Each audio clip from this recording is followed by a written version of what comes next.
Bonsoir, c'est FM Sport qui prend les commandes justement pour vous informer. Eh bien, on a appris à conjuguer ensemble avec vous, par les sports en tout cas, ça sera le cas évidemment pour ce nouveau numéro. Eh bien, écoutez, je reçois un habitué de l'émission, Chris Bofena, avec moi. Bonsoir et bienvenue. Bonsoir Lionel, bonsoir aussi à tous les téléspectateurs qui nous suivent à ces nets moments. Ça fait toujours plaisir lorsqu'on prend part à votre émission. Ces plateaux à deux nous rappellent plein de souvenirs, c'est ce qu'on va retenir et surtout ça nous rappelle beaucoup de temps passé ensemble. Et ce sera avec Chris qu'on va évidemment profiter de son expertise et surtout de ses analyses et pour le compte de ce nouveau numéro de FM Sport. Allez, prenons ensemble les titres à une de votre émission. C'était un week-end de vie et de mort pour le 4 clubs congolais engagés aux interclubs de la CAF en Ligue des Champions. Mazembe et Maniema Union joueront le groupe après leur qualification, alors qu'en Coupe de la Confédération avec le Lupopo quitte le G. Quel bilan évidemment des clubs congolais, on en parlera dans cette émission. Le Léopard Yvain de la République démocratique du Congo accroché à Brazzaville par les Diables Rouges, un but à 0 sur le petit score en tout cas qui a sanctionné ces matchs, une défaite avec comme cause le manque de concentration. Ces jeunes sont-ils fautifs, coupables après cette victoire? Qu'en est-il de leur avenir? Enfin, le calendrier du championnat national, hier, le coup d'envoi s'annonce bientôt. Mazembe avec Lupopo DSMP Maniema Union, tous ces grands seront évidemment au rendez-vous de cette 30e édition. Quel idéal pour la nouvelle saison? On en parlera évidemment. À suivre à la fin de cette émission, nos rubriques. On va commencer par des dribbles sur une question d'actualité et on va terminer avec les tâches additionnelles. Ça sera à Chris Bofenda de faire l'émission. Cette émission largement préparée par Rabi Fouka, Enoch Mafouka, Samuel Elunga, Junior Santos à la manette, la baguette. Nous avons le même béni de Don Benjamin qui évidemment nous revient. Quel bonheur, quelle joie de vous avoir à la commande de cette émission. Je suis Donald Sumic, notre invité, les débats sont ouverts.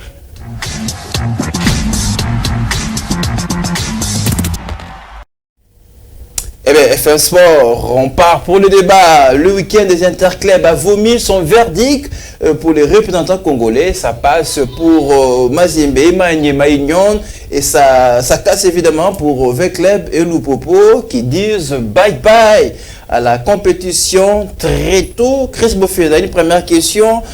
Quel bilan dressez-vous? On va rappeler la RDC aligné pour ce qui a été l'exercice 2024-2025 aux interclubs. 4 clubs, 2 passes et 2 autres quittent la compétition. Quel bilan dressez-vous, messieurs? Je dirais que le bilan est mitigé lorsqu'on voit les 2 équipes qui jouaient l'interconfédération ont échoué, l'Espita Club et puis Saint-Ola Lupopo.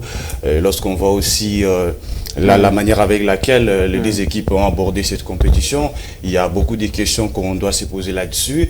Et en ce qui concerne les équipes qui ont joué la Ligue des Champions, lorsqu'on voit Maniema Union et puis le tout-puissant Mazembe, ce sont des équipes qui sont dirigées par les hommes forts, qui ont mis des moyens, qui ont fait à ce que les équipes puissent récolter cette récompense.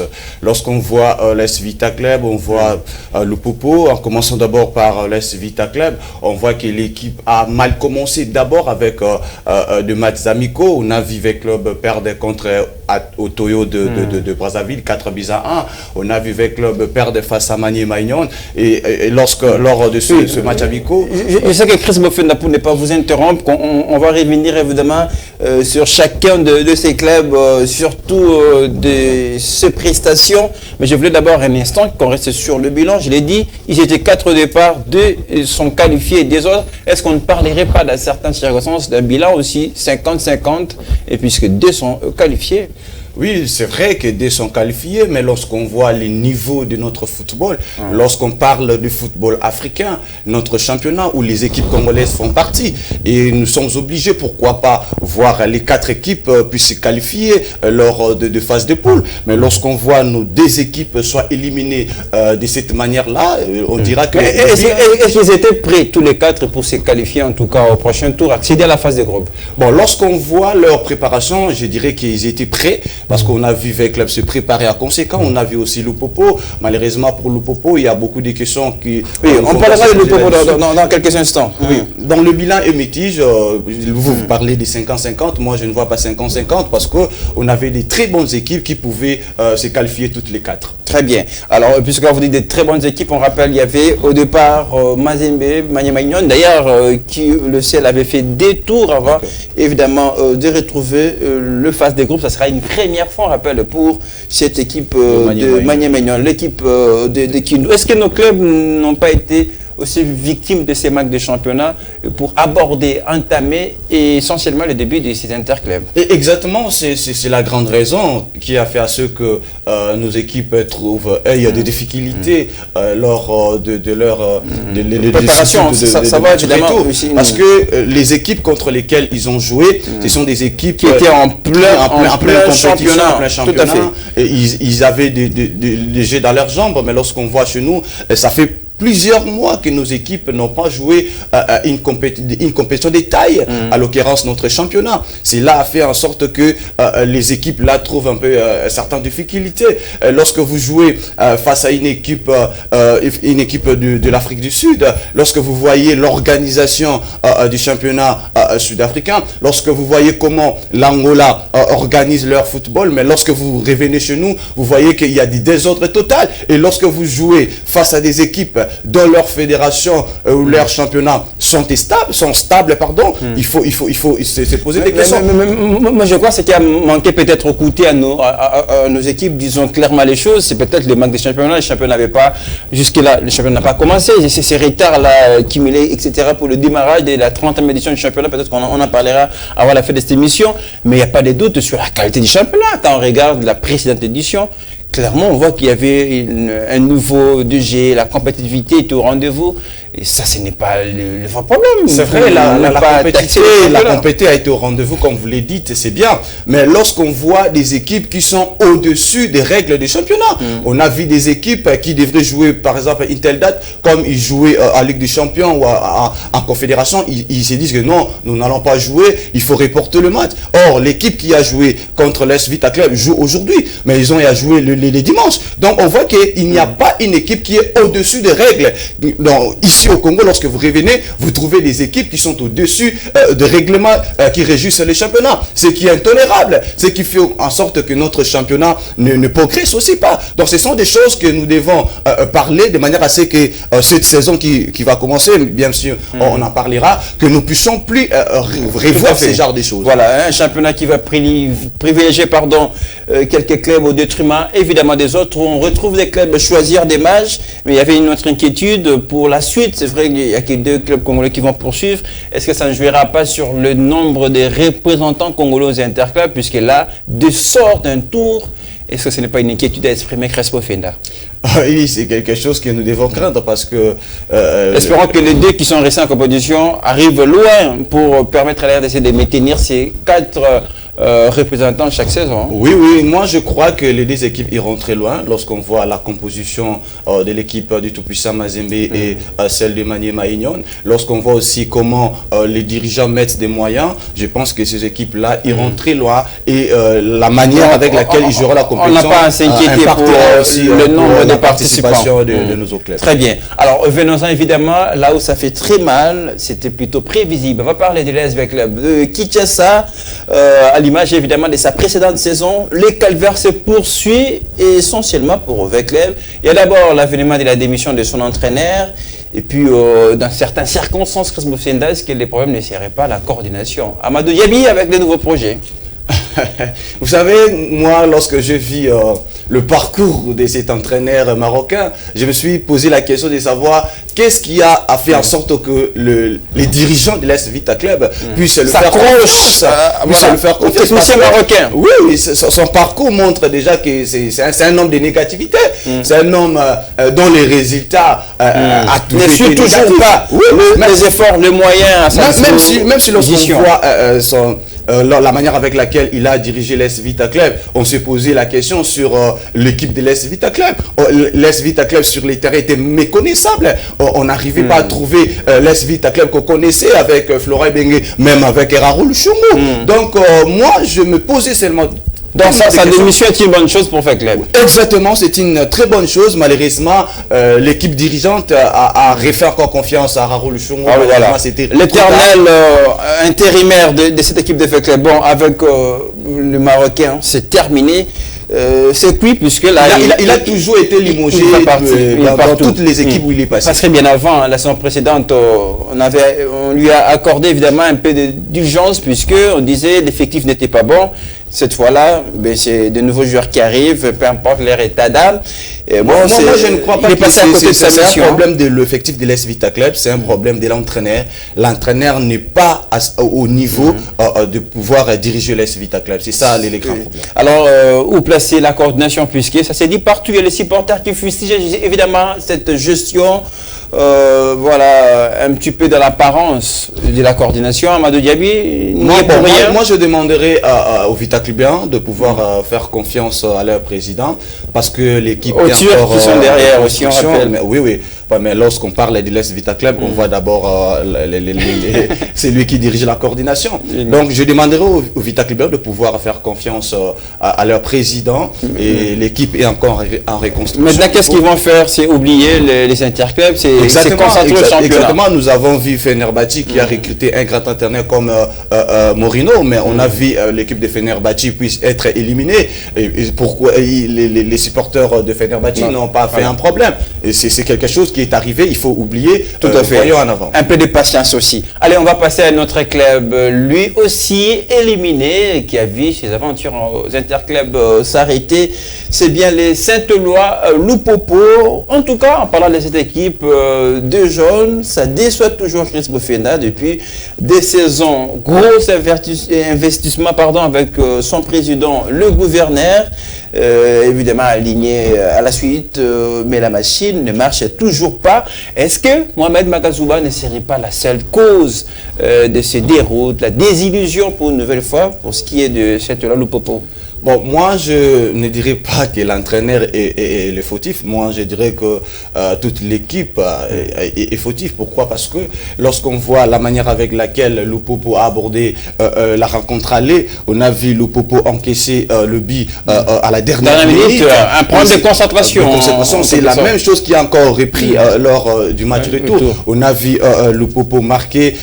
Les problèmes, c'est la concentration de joueurs. Et je pense qu'il faudrait faire confiance à cette équipe-là de Lupopo. Mais Magazouba, quand même, c'est... à des reprises que cette équipe a été éliminée, n'arrive pas à jouer la phase de poule, mais il faut rester toujours confiant en l'entraîneur, il faut laisser du temps. Mais attendez, mais combien de temps ça fera 3 ou 4 saisons, si je ne dis pas de bêtises, depuis que Mohamed Magazouba a signé à Lupopo, les moyens, les joueurs, les effectifs de qualité.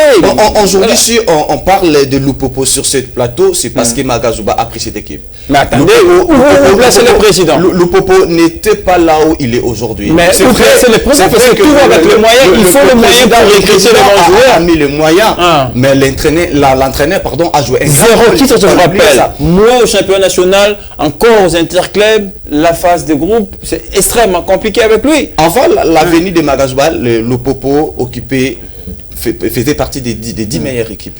Mais aujourd'hui, Lupopo fait partie des 4 meilleures équipes. Mais est-ce que c'était ça l'objectif avec Lupopo? Ou c'est de gagner des trophées, même en interne, par exemple? Mais il faut le dire, quelle équipe vous parlez, vous, Lionel? Je parle de cette équipe de Lupopo qui a été renforcée avec des très bons joueurs. Aujourd'hui, qui nous a émerveillé la saison dernière au championnat national. 3 meilleures équipes dans notre pays, on parlait de Manier Magnan, on parlait de l'AS Vita Club, on parlait de Tupuisa Mazembe qui occupe toujours la première place. Ça surprend que Lupopo ne soit pas cité parce que Lupopo s'est préparé avec son président. C'est vrai que le président a mis les moyens, ils ont recruté des très bons talents, des très bons joueurs qui sont venus de toute l'Afrique, mais il ne faut pas aller vite en besogne, il faut laisser les temps. 3 ans, bientôt 4 ans. Même si ça dépasse 3 ans, ça dépasse 4 ans, c'est rien, il faut toujours faire confiance en l'entraîneur. Et pourquoi pas à ces joueurs qui sont venus de trouver la cohérence, l'adhésion. Et je pense que cette année, Lupopo... Encore 10 ans. Voilà, c'est évidemment vos propos pour ce qui était de V-Club. Il faut du temps à ces équipes-là. Voilà tout ce qu'on peut vous dire de Lupopo et V-Club, les deux qui ont quitté la compétition. Allons-en rapidement vers ceux qui continueront à représenter la RDC pour la suite de la compétition. On va commencer avec Maniema Union. C'est une grande révélation du football congolais. Maniema Union surprend après son retour en Champions League. Les unionistes décrochent une place en phase de groupe pour la première fois d'ailleurs de leur histoire. Jusqu'où peuvent-ils aller ces unionistes? Aujourd'hui, je félicite cette équipe de Maniema Union et puis leur entraîneur. Aujourd'hui, on vit le résultat de la persévérance et de la patience avec cette équipe de Maniema Union. On a vu, avec Tango Fort, le président Tango Fort mettre des moyens. On a vu cette équipe s'éliminer autour des 32e, 16e. Mais le président grandir avec le temps, ne baissait pas le bras. Et le président a continué à mettre de moyens et faire confiance à l'entraîneur, faire confiance aux joueurs. Aujourd'hui, c'est là à payer. Je crois que Maniema Union serait une surprise pour cette saison. Est-ce que l'homme de la situation ne serait pas Papi Kimoto, cet entraîneur qui devient une référence pour voilà, c'est Moscovite et Kindu. Exactement, la grande partie revient à l'entraîneur. L'honneur et la gloire. Exactement, lorsque vous avez cet entraîneur. Vous savez, aujourd'hui, dans notre pays, c'est difficile de voir les équipes qui font confiance aux entraîneurs de notre pays. Mais lorsqu'on voit le président Tango Fort qui n'a pas baissé les bras, qui n'a pas retiré sa confiance à Papi Kimoto, c'est là à jouer aussi à ce qui concerne sa mentalité, sa manière de voir des choses. On a vu que Papi Kimoto a réformé cette équipe de Maniema Union, ce qui a fait en sorte qu'aujourd'hui, pour la toute première fois, l'équipe de Maniema Union puisse jouer la phase de poule. Allez, on va terminer avec le tout-puissant Mazembe. Est-ce qu'il est vraiment tout-puissant? Oui, c'est l'impression que ça donne avec évidemment son expérience et sa confiance. Mazembe va représenter encore l'RDC en phase de groupe. Un mot pour Mazembe. Est-ce que Mazembe, ce n'est pas l'éternel? Ce n'est pas les patrons tranquilles, évidemment, les patrons modèles du football congolais. Exactement, vous l'avez dit. Je ne vais pas les renier. Mazembe reste le maître de tous les temps de notre football. Les tout-puissants. Les tout-puissants, il faut les reconnaître. Moi, je félicite cette équipe. Victoire tranquille aller, victoire tranquille les joueurs qui sont partis. Lorsqu'on voit Glody qui est parti, Kevin qui est parti aussi, et l'entraîneur a fait confiance à ces nouvelles recrues, et on voit que c'est la paye aussi. Moi, je crois que cette année, Mazembe ira très loin parce que c'est l'habitude. Tout à fait. On rappelle, Mazembe, la saison dernière, c'était une place en demi-finale. Exactement. Et cette fois-ci, on l'espère évidemment que cette équipe va très loin avec son président, Moïse Katumbi. Voilà tout ce qu'on peut vous dire de ces petits bilans concernant le représentant congolais aux interclubs. Ils seront désormais deux pour poursuivre le chemin des interclubs. Allez, on va passer par nos Léopard Event. Eh bien, il séjournait en mission à Brazzaville.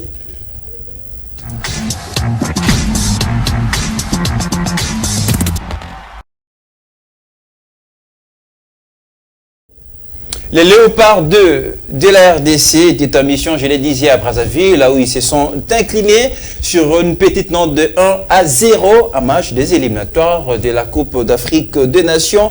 Monsieur, déjà une première question, Chris Bofenda, est-ce que ces jeunes ont péché par le manque de concentration, puisqu'ils ont pris un PCB tôt, mais après c'était de la routine ça dormait debout la suite de ces matchs. Avant de parler de la concentration, je parlerai d'abord de la réaction de leur entraîneur Guy Boukassa après le match. L'entraîneur lui qui est accusé un petit peu le vrai responsable de cette défaite. Sur les 5 matchs, il a dirigé avec le U20 5 défaites, 9 buts encaissés, 3 buts marqués. C'est désolant. Ça montre que l'entraîneur ne mérite pas cette équipe. Il n'est pas à la hauteur de cette sélection. Il faut que la fédération commence déjà à chercher être remplacé. Mais là, ça ne se fera pas avant les matchs retour, puisque les matchs retour arrivent déjà. Je sais, mais ça m'a étonné d'entendre ce qu'il a dit. Il a dit que non, il y a un problème de lui, il n'a pas même parlé de la concentration. Il a parlé que l'équipe brazzavilloise a des talents qui ont joué la CAN I17, ils ont la compétition dans les jambes, non, tout ça. Mais clairement, ça c'est un fond fouillant. Ça c'est vrai, ça ne tient pas debout, cet argument. Pas debout. Donc, je pense qu'il devrait assumer, étant qu'entraîneur, la défaite face à l'équipe de Congo. Le problème de nos léopards, ce n'est pas la préparation, puisqu'on a vu pendant certains moments bloqué en scellé au centre courant à Pova. Le ministre des Sports a mis tous les moyens pour cette équipe. On a vu même avant leur départ les images, la communication. Le ministre est allé le voir. Le ministre a parlé avec le joueur. Ça montre que du côté du ministère, tout a été mis en main pour que les choses se déroulent bien. Mais le problème, c'est l'entraîneur. Comment il gère l'équipe? Lorsqu'on regarde l'équipe de Yvan, on voit qu'il y a des bons talents. Des talents hier. Mais pourquoi on n'arrive pas à avoir de résultats escomptés? Moi, je pense que l'ère est venue de se séparer avec du sélectionneur. Tout à fait. Alors, une dernière question avant de parler du championnat national. Quelle chance pour nos Léopards 2, d'ailleurs, on rappelle, qui se prépare déjà pour ces matchs retour contre ce jeune du Congo d'en face. Leur chance, il faut remonter d'abord Sébi en retard et chercher celui de la qualification. Est-ce un scénario envisageable, un scénario possible pour nos Léopards? Oui, c'est un scénario possible lorsqu'on voit les qualités qui s'y trouvent dans cette équipe. Lorsque vous avez des jeunes comme Lomoto, vous avez d'autres jeunes qui sont dans cette équipe. Moi, je parlerai si l'équipe aille à perdre à Brazzaville, c'est à cause de la concentration, comme vous l'avez dit, mais on a vu après avoir encaissé le but, les jeunes ont mouillé les maillots. Malheureusement, la chance n'était pas à leur côté. Je crois qu'au match retour, l'équipe ferait quelque chose. Mais il faut sensibiliser autour de ces matchs. Nous voulons voir peut-être un stade à moitié rempli pour venir soutenir ces Léopards, évidemment, ce qui le pousserait essentiellement vers la qualification. Allez, on va revenir dans le pays, puisqu'il y a la 30e édition du championnat national qui nous attend.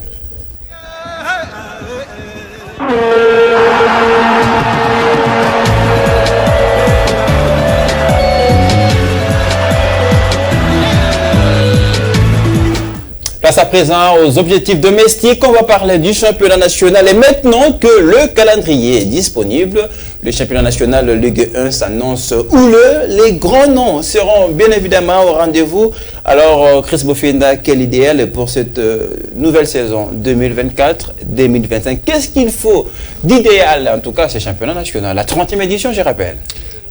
Vous savez, lorsqu'on parle toujours de notre championnat, ça me fait toujours rire. Lorsqu'on voit la qualité d'abord, le professionnalisme qui manque à notre championnat. À l'organisation, mais côté organisation, je vais vous soulager puisque c'est un autre projet qui commence, c'est un autre sponsor qui arrive, qui amène un nouveau projet pour le championnat national. Est-ce que vous parlez d'un nouveau projet ou vous parlez toujours de la continuité des mêmes personnes? Non, le nouveau projet commence.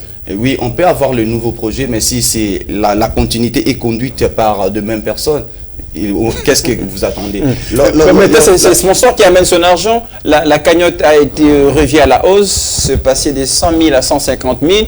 C'est maintenant les sponsors qui dictent les choses, Chris Boffin. Vous parlez de 150 000 $. Oui, je sais que ce peu, mais c'est quelque chose. Lorsqu'on voit l'équipe de Simba lors de la présentation de ces nouvelles réécrits, l'équipe gagne des millions de dollars. Mais attendez, ici au Congo, vous avez ne comparons pas pour ne pas faire trister ceux qui nous regardent, Chris. Non, il faut pas voiler la face, mon cher ami. Il faut dire certaines choses. Oui, c'est ce peu d'argent comme cagnotte de ces grands championnats de notre pays, mais que voulons-nous, puisque c'est un sponsor qui arrive avec une majoration. On ne peut pas on n'a pas le choix, on n'a qu'à faire avec ce qu'on a.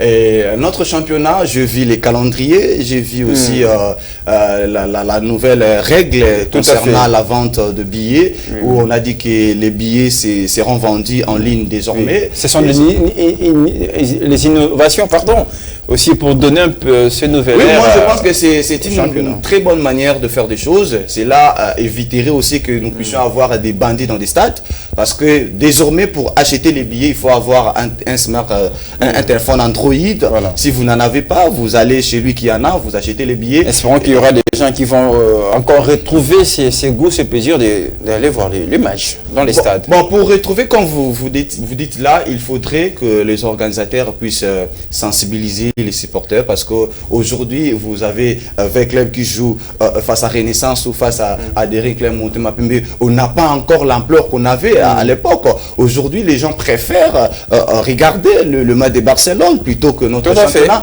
Ce sont des choses que nous devons travailler, surtout utiliser la communication de manière à ce que les Congolais retrouvent les goûts qu'ils avaient auparavant. C'est très important. Alors, on rappelle évidemment parmi les innovations apportées, ce championnat national, la 30e édition, je rappelle, via un communiqué du comité de gestion de la Ligue nationale de football.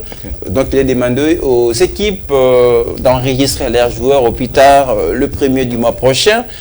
Donc, pour permettre que chaque joueur soit enregistré en format électronique, ça va permettre à l'organisateur et surtout de dénicher. Moi, je pense que s'il y a un point auquel nous devrons marteler plus, c'est le problème de l'organisation. Il faut avoir des dirigeants qui viennent pour décider, mettre de rigueur. Non avoir de décideurs qui viennent pour être des fanatiques des clubs. Non, on ne tolérera pas ça. Parce que lorsqu'on voit l'équipe de Mazembe qui pourrait peut-être jouer en telle date, et il dit que non, nous n'allons pas jouer, nous préférons aller aller en stage pour préparer notre match de Ligue des Champions, boycotter le championnat national. Il ne faut pas tolérer ce genre de choses. Si Mazembe ou Maniema Union préférerait d'aller en stage pour préparer la rencontre de la Ligue des Champions, laisser la rencontre du championnat, il faut qu'il soit il faut qu'ils perdent en forfait. Oui. Donc c'est comme ça que les dirigeants doivent travailler pour cette nouvelle saison, parce que c'est parmi des choses qui a fait en sorte qu'aujourd'hui notre championnat se trouve là. Et surtout il y a ces soucis de respecter le calendrier, puisque nous avons déjà ce nouveau calendrier publié. Il faut que ces calendriers soient respectés, c'est tout ce que nous demandons depuis hier. Les formats du championnat, vous plaît, on va terminer par là. Oui, c'est un bon format. Je pense qu'on en a déjà à jouer comme ça. Je pense qu'avec le groupe A et le groupe B, lorsqu'on voit dans le groupe B, là, on voit Vitaclem, Magnon et d'autres. Je pense que moi, j'aime toujours la rencontre Magnon et l'AS Vitaclem. On voit que les enfants de la même famille qui se battent, et nous, on est là, on se rencontre. Mais il y a Magnon aujourd'hui qui est en train de faire tête face à l'AS Club, un club qui a toujours était un peu dominateur de ce match-là. Aujourd'hui, sur la liste, Magnon a plus d'avantages que les. Tout à fait. Magnon qui a battu en peut-être toutes les circonstances la saison dernière l'AS Club. Donc, ce sont de bonnes guerres qui s'annoncent pour ces championnats. Allez, on va croiser nos bras et surtout rester évidemment très calme vis-à-vis de ces championnats nationaux qui arrivent en vitesse de croisière. Allez, on va s'arrêter là pour les débats. Dirigeons-nous à présent vers nos rubriques. On va commencer avec les triples.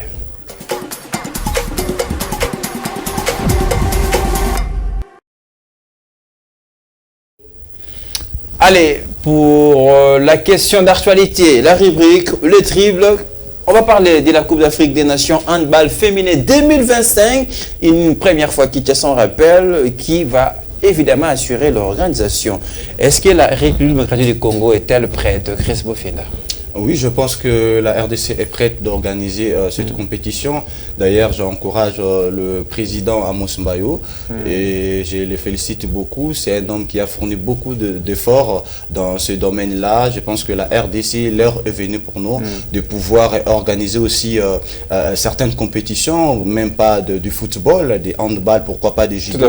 Et ça sera une première fois pour notre pays d'organiser une phase finale de la CAN, mais pas avec le football, puisque ça, on l'espère toujours. On l'attend impatiemment, mais on va citer évidemment derrière les hommes qui militent pour la réalisation de cette édition, le gouvernement via son ministre des Sports, Didier Boudimou. Bon, je ne crois pas que le projet vient de lui. Je pense que non, mais il faut maintenant mettre les moyens. Lui, il fait que la réalisation. Il fait que la continuité pour que cela soit réalisé. C'est bien. C'est bien. J'encourage aussi ce qu'il est en train de faire. On voit que le ministre il travaille en collaboration avec des fédérations, ce qui est une bonne chose. Et on a vu un ministre qui se croyait connaître les sports, mais lorsqu'il a été mis à la tête de ce ministère, il s'est perdu. taquine en parenthèse, Christophe Fenda. Vous Merci. avez quelque chose contre le ministre? Non, j'en ai pas.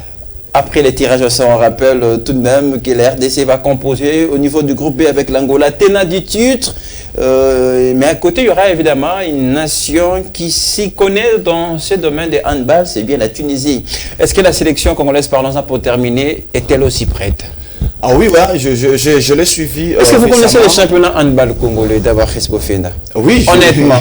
Honnêtement, oui. J'ai assisté à quelques rencontres. J'ai été invité par une équipe. Un championnat régulier pour permettre à nos joueuses, puisqu'on rappelle que ce sont les dames.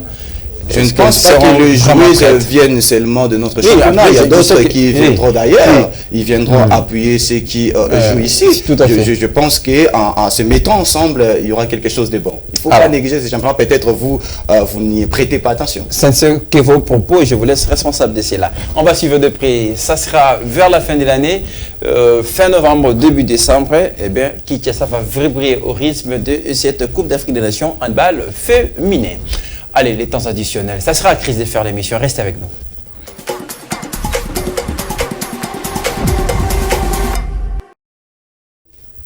Les temps additionnels pour sanctionner complètement l'émission, c'est à notre invité, évidemment, de guider la suite de l'émission. Chris Bofenda, on est sur autre sujet d'actualité, mais je vous rappelle, des arbres à rendu public cet après-midi.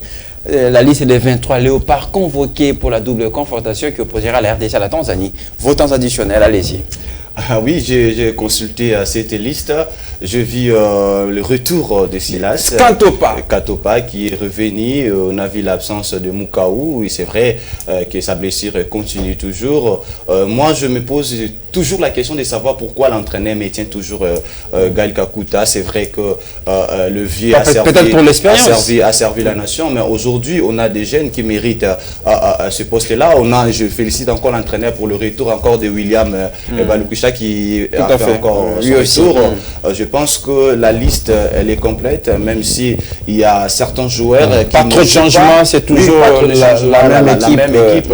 Même s'il y a certains joueurs qui ne jouent pas dans leur club respectif, lorsqu'on voit Chancel Mbimba qui ne joue pas encore, mais étant que notre capitaine, on voit qu'il va toujours apporter de l'expérience. Il fait confiance en jouant avec l'équipe nationale, ça lui motive encore, ça lui fait encore quelque chose de bien, même si du côté de Marseille, il est en train de vivre une vie catastrophique. Moi, je pense que la liste est bien faite. On a des joueurs de taille. Et cette équipe-là, lorsqu'on voit les attaquants, on voit Essende, on voit... toujours ces trois avant-centres. On voit Maëlé aussi, qui a... Même s'il faut plaider de temps en temps pour... Qui a fait qualifier l'équipe de Pyramide. Donc, il y a des joueurs... Simon Banza qui ne joue toujours pas, ça aussi, il faut le dire. Non, récemment, il a joué d'ailleurs. Non, je dis, ici en sélection, il ne joue plus. Bon, même si il ne joue pas, l'essentiel c'est de faire partie de l'équipe. Mais comment faire convoquer un joueur comme Simon Banza qui était notre buteur sur la scène européenne sans jouer? C'est catastrophique aussi. Moi, je pense que cela fait partie des rôles de l'entraîneur. Lorsque vous avez Essende, vous avez Maëlé, on voit ce que Essende apporte dans son équipe de Wolfsburg. Les absences sont grandes, évidemment. On va rappeler Awissa blessé, d'ailleurs, pour la suite des événements en 2024, il ne sera plus de la partie avec la sélection. Mais il y a les retours, évidemment, de Cédric Bakambu, pas en sélection, je rappelle, avec son club de Bétis, mais il ne joue toujours pas. Ça, c'est un vrai souci. Je pense que récemment, il a fait, il a joué, il a fait son entrée à la 65e minute lors de la rencontre de Bétis. Il faut encore du temps pour qu'il reprenne le chemin de l'équipe nationale. L'autre question, est-ce qu'il a toujours sa place, puisqu'avec Essende, même s'il ne marque pas Simon Banza, on va citer également Fiston Kalala Mayele. On s'interroge évidemment sur des possibilités de Cédric Bakam d'avoir la place à cette ligne d'attaque. On termine l'émission. Chris Bofenda, c'est un grand plaisir de vous avoir sur ce plateau. Le débat a été houlé, mais très bel échange, n'est-ce pas? Oui, j'ai aimé l'échange, ça fait toujours plaisir lorsque je suis reçu par vous. Vous savez, le plus gros problème des journalistes, c'est lorsqu'ils subissent ce qu'il a l'habitude de faire subir aux autres. Tout à fait. Donc, on voilà. Je vous ai menacé en tout cas. Merci d'avoir été à la hauteur. Salutations en passant évidemment à Allégria, Péta, Francis Péta et toute la famille, maman Laetitia. Allez, nous vous aimons. FM Sport, c'est terminé. On revient le week-end. On aura essentiellement l'occasion de continuer à vous parler sport. Observez tout ce qui va avec les sports congolais, mais également hier. Très bonne suite des programmes. Vous êtes sur FM Télévision.